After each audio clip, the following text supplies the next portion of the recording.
సింహం వారికి కనుక చూసుకున్నట్లయితే ప్రధానంగా మీకు లగ్నంలో కేతువు, సప్తమంలో రాహు సంచరిస్తుంటాడు నవంబర్ వరకు ఈ సంవత్సరంలో, ఈ పరాభవనాల సంవత్సరంలో. లాభంలో గురువు ఉంటూ వ్యయంలోకి వస్తాడు, ఇదే గురువు. అలాగే మరొక విషయం ఏంటంటే ఈ శని కూడా అష్టమ శని నడుస్తున్నది.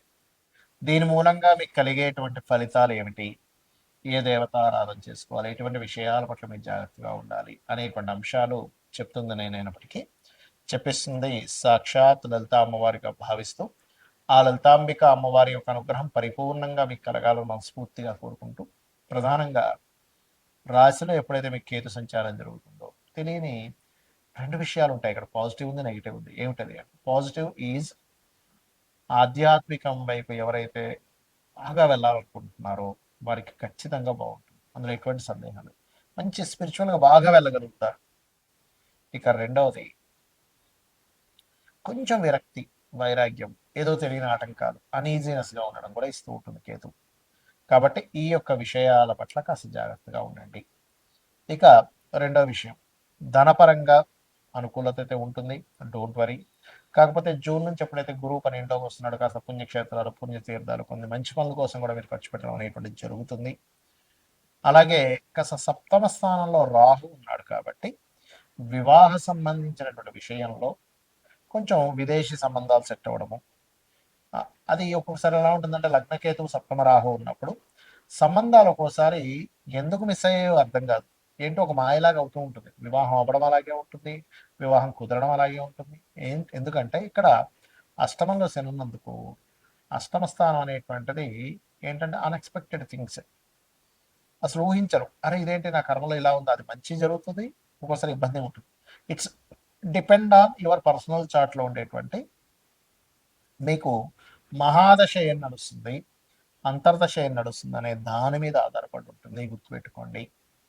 కాబట్టి మీరు ఏం చేయండి, కాస్త నువ్వులు దారంగా ఇవ్వడం, ప్రతి శనివారము శని భగవానుడి దగ్గర దీపారాధన చేసి ఏదైనా ఆంజనేయ స్వామి ఆలయానికి కానీ వెంకటేశ్వర స్వామి ఆలయాలకు కానీ వెళ్తూ ఉండండి. మీరు ఎక్కువగా దత్తాత్రేయుడి యొక్క ఆరాధన చేసుకోవడం కూడా చాలా మంచిది. ఇక ఉద్యోగ సంబంధించినటువంటి విషయంలో అనుకూలత అయితే మీకు జూన్ నుంచి బాగుంది, అందులో ఎటువంటి సందేహం లేదు. కాకపోతే అష్టమంలో ఉండే శని వల్ల ఏమిటి అంటే అన్ఎక్స్పెక్టెడ్గా సడన్గా అనుకోకుండా ఉద్యోగం మారిపోవడం, అనుకోకుండా వాళ్ళు ఉద్యోగం తీసేసి మళ్ళీ ఇంకోటి మీరు వెతుక్కోవడం జరుగుతుంటాయి. కాకపోతే మరి ఉద్యోగ విషయంలో బాగుండాలి అంటే మీరు చేయవలసింది ఓం మాణిక్య మకుటాకార జానులయ విరాజితాయ నమః చేయండి. లేదంటే శని యొక్క ప్రభావం తగ్గాలి, చాలా ఇబ్బంది పడుతున్నాను అనుకునేటువంటి వారు ఓం అనాకలిత సాదృశ్య చుబుక శ్రీ విరాజితాయ నమః చేయండి అన్ని చాలా బాగుంటుంది. ఇక్కడ ఏంటంటే ప్రతి ఒక్కరికి కూడా సంవత్సరం మారింది, నూతన సంవత్సరం వచ్చింది, ఇక్కడి నుంచి అయినా సరే లైఫ్ బాగుంటుందా అని చెప్పి ఆశపడుతూ ఉంటారు. మనిషి అభివృద్ధి అవ్వడానికి పడేటువంటి ఆశ ఎప్పుడు కూడా తప్పు కాదు. అయితే ఇక్కడ మీరు అర్థం చేసుకోవాల్సింది ఏంటంటే ఎంతసేపు కూడా ఏలినాటి శని, సర్పదోషం ఉంది, ఇవి ఒకటే కాదు, మీ పర్సనల్ చార్ట్లో గ్రహాలు ఏ రకంగా ఉన్నాయి అంటే లగ్నం ఎలా ఉంది, లగ్నాన్ని బట్టి మీ ఎదుగుదల చెప్తుంది. మీ ధనాధిపతి ఎలా ఉన్నాడు అంటే సెకండ్ లార్డ్, సెకండ్ హౌస్ శుక్రుడి యొక్క పరిస్థితి ఎలా ఉందనేది క్లియర్గా తెలుసుకోవాలి. దాన్ని బట్టి ఏమవుతుందంటే మీకు ఎందులో ధనయోగం ఉంది, ఏ రూపంలో మీరు ప్రయత్నం చేస్తే బాగుంటుంది, ఎప్పుడు మీకు రైట్ టైం, ఇవన్నీ కూడా తెలుస్తాయి. అలాగే మీరు చేసే ప్రయత్నాలు మూడో స్థానం. మీరు ఇక్కడ ఏంటంటే వాస్తు కూడా మనకు ప్రభావం చూపిస్తుంది. జాతకం బాగుందండి, వాస్తు వాళ్ళని ఇంట్లోకి వెళ్ళానంటే ఏమవుతుందంటే కుండలో వాటర్ పోస్తున్నాము, కానీ కుండకి చిన్న చిల్లు ఉంటే ఏమవుతుంది, కింద నుంచి వెళ్ళిపోతూనే ఉంటాయి.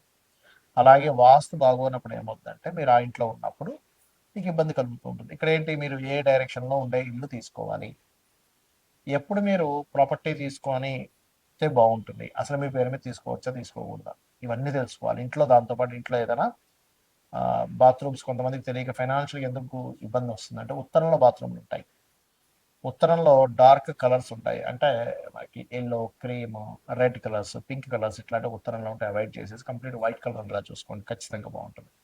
అలాగే మరొక విషయం ఏంటంటే ఇక్కడ సంతాన అభివృద్ధి ఎందుకు కావట్లేదు, పంచమ స్థానం, రుణము, రోగము, శత్రుత్వం, ఇవి ఎక్కువగా ఇబ్బంది పెడుతూ ఉంటాయి. వీటికి సంబంధించిన పరిస్థితి ఏమిటి? అలాగే మరొక విషయం ఏంటంటే ఇక్కడ వివాహం అయ్యే సమయం, వివాహం రెండు వివాహాల యోగం ఏమైనా ఉందా, అసలు వివాహ జీవిత భాగస్వామితో వివాహం విషయంలో ఎందుకు ఇద్దరి మధ్యనే సరైన కమ్యూనికేషన్స్ ఉండట్లేదు, ఎందుకు మీ ఇద్దరి మధ్యన మాటికి ఏదో గొడవలు జరుగుతున్నాయి. ఇవన్నీ కూడా మీ పర్సనల్ చార్ట్‌లో వెరీ క్లియర్‌గా ఉంటుంది. కాబట్టి ఈ యొక్క అంశాలలో మీరు గనక ప్రయత్నం చేసినట్లయితే దాన్ని తెలుసుకొని ఖచ్చితంగా సక్సెస్ ఉంటుంది. అదేవిధంగా వివాహం తర్వాత ఉదాహరణకి ఆహ్, వివాహం ఈ సంవత్సరం లేదు అనుకున్నప్పుడు ఆ టైం వేస్ట్ అవుతది. ఏ సంవత్సరం ఉందో ఆ సంవత్సరం చేసుకోండి. అలాగే విదేశాలకు వెళ్ళే యోగం ఉందా లేదా? అసలు మీకు జాబ్ సంబంధించిన విషయంలో ఎందుకు ఇబ్బందవుతుంది? కెరియర్‌లో ఎందుకు సెటిల్ లేకపోతున్నారు? అంటే ఒక్కోసారి కొంతమందికి బిజినెస్ యోగం ఉంటుంది. అప్పుడు సెటిల్ అవ్వలేరు. అలా ఉంటుందన్నమాట. అయితే ఇక్కడ మరొక విషయం ఏంటంటే, ఈ సంవత్సరం ప్రధానంగా మీరు ఈ ఆదాయము, వ్యయము, రాజపూజ్యం, అవమానాలు వీటికంటే కూడా ఒకటే గుర్తుపెట్టుకోండి. మీకు ఆదాయం బాగా రావాలి. ఓం సంపత్కరి సమారూఢ సింధుర వ్రజ సేవితాయ నమః అని మంత్రం చేసుకోండి.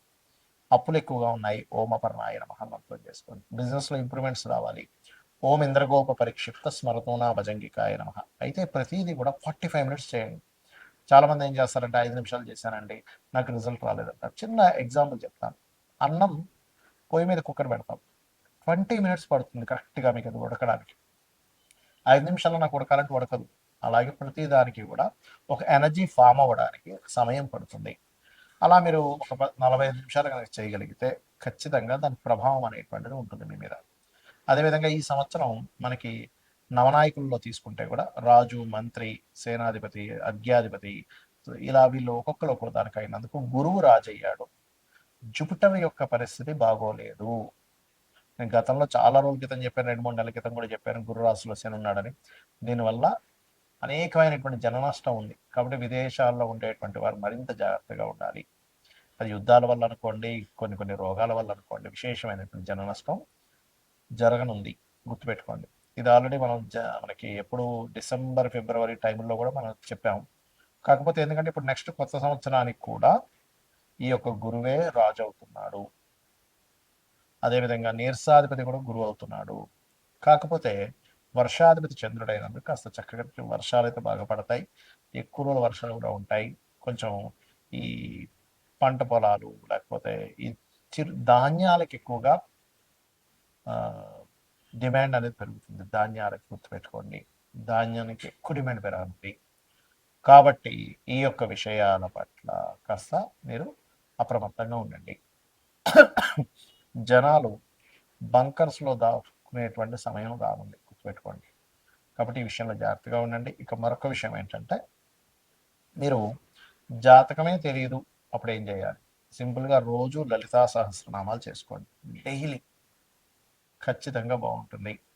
అదేవిధంగా మనకి లాస్ట్ టైం మనం చెప్పుకున్నాం. ఒక 4, 5 నెలల క్రితం కూడా చెప్పాను. సిల్వర్ రేట్ విపరీతంగా పెరగనుంది. మరలా బంగారం, సిల్వర్ రేట్లు ఒక రేంజ్‌లోకి వెళ్ళనున్నాయి. గుర్తుపెట్టుకోండి. ల్యాండ్ రేట్స్ కూడా విపరీతంగా పెరగనున్నాయి. కాబట్టి రెగ్యులర్‌గా లలిత చేసుకోండి. అన్ని విధాలా మీకు బావుంటుంది. శ్రీమాత్రే నమః.